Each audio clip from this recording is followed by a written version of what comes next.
Baspa supremo Mayawati press conference कर रही हैं, क्या कुछ कह रही हैं सुनिए। इन दोनों की व अन्य और पार्टियों की भी जिन जिन राज्यों में सरकारें चल रही हैं, तो वे सभी राज्य सरकारें वहाँ के लोगों की खासकर गरीबी, बेरोजगारी व महंगाई आदि को दूर करने में बुरी तरह से विफल हो गई है और अब उन पर से जनता का ध्यान बांटने के लिए इन दोनों की अर्थात सत्ता व विपक्ष की अंदरूनी मिलीभगत से ही जबरदस्ती संविधान बचाने का नाटक किया जा रहा है, जिससे देश की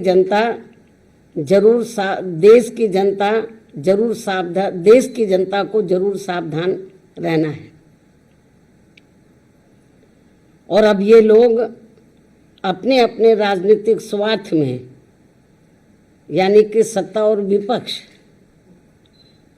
के ये लोग अपने अपने राजनीतिक स्वार्थ के लिए यहाँ इस भारतीय संविधान के साथ, ये भारतीय संविधान है, तो यहाँ इस भारतीय संविधान के साथ जो खिलवाड़ कर रहे हैं ये कतई भी उचित नहीं है। जबकि इन दोनों ने अर्थात सत्ता व विपक्ष ने अब तक अंदर अंदर मिलकर संविधान में इतने ज़्यादा संशोधन कर दिए, अमेंडमेंट कर दिए हैं कि अब ये बाबा साहब डॉक्टर भीमराव अंबेडकर की मंशा वाला समतामूलक, धर्मनिरपेक्ष एवं बहुजन हिताय वाला संविधान नहीं रहा है, बल्कि अधिकांश अब ये जातिवादी, सांप्रदायिक एवं पूंजीवादी संविधानी बनकर रह गया है। साथ ही अब सत्ता व विपक्ष के जातिवादी मानसिकता के लोग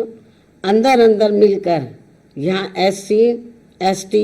व OBC वर्गों का खासकर शिक्षा एवं सरकारी नौकरियों आदि में इन्हें बाबा साहब की बदौलत से मिले आरक्षण को ख़त्म करना चाहते हैं, या फिर इसे निष्प्रभावी बना के इन्हें यहाँ ये सभी पार्टियाँ इसका पूरा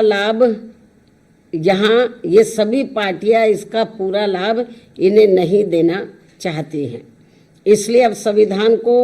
बचाने के नाम पर व इसकी आड़ में सत्ता व विपक्ष द्वारा जो जातिवादी, सांप्रदायिक एवं पूंजीवादी राजनीति की जा रही है, तो उससे इन वर्गों के लोगों को कतई भी लाभ मिलने वाला नहीं है। और ये बात भी सर्वविदित है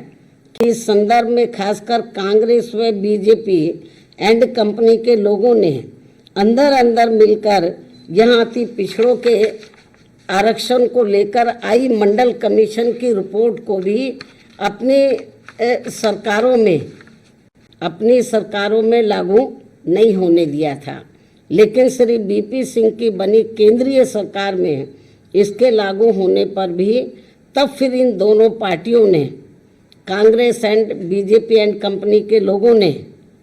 अर्थात इन दोनों पार्टियों ने पूरे देश में इसका पर्दे के पीछे से काफ़ी डटकर विरोध भी कराया था और इसको लेकर पूरे देश में जबरदस्त आंदोलन व तोड़फोड़ आदि भी खूब कराई गई थी। ये सब किसी से छिपा नहीं है।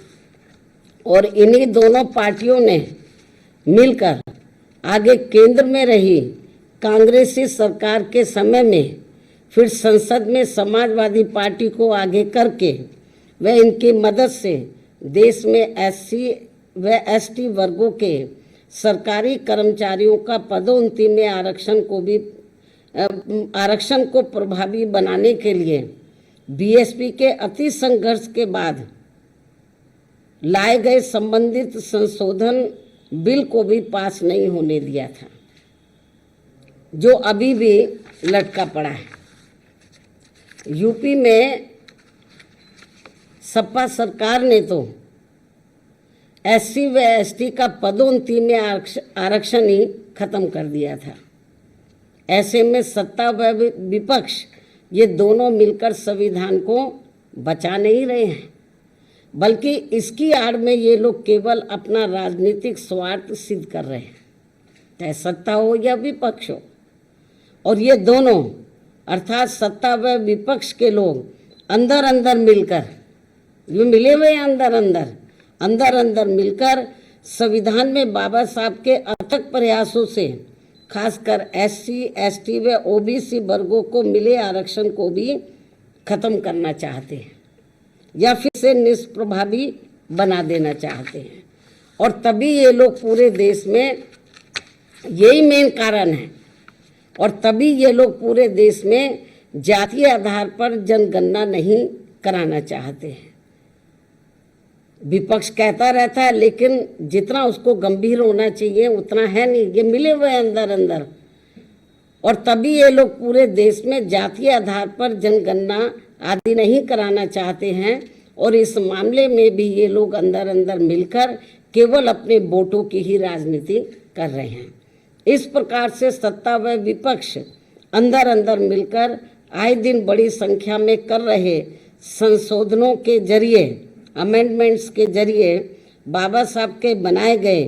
समतामूलक, धर्मनिरपेक्ष एवं बहुजन हिताय वाले संविधान को बदलकर जो इसे जातिवादी, सांप्रदायिक एवं पूंजीवादी संविधान बनाना चाहते हैं, तो इसे बनाने से रोकने के लिए अब पूरे देश में, इसे बनाने से रोकने के लिए अब पूरे देश में BSP के बैनर तले खासकर SC, ST, OBC एवं अन्य उपेक्षित वर्गों के लोगों को इन्हें अपने हितों में भाईचारे के आधार पर जोड़ने की इस समय काफ़ी ज़्यादा ज़रूरत है, जिसकी काफ़ी कुछ विस्तार से जानकारी दिनांक 23 जून के आयोजित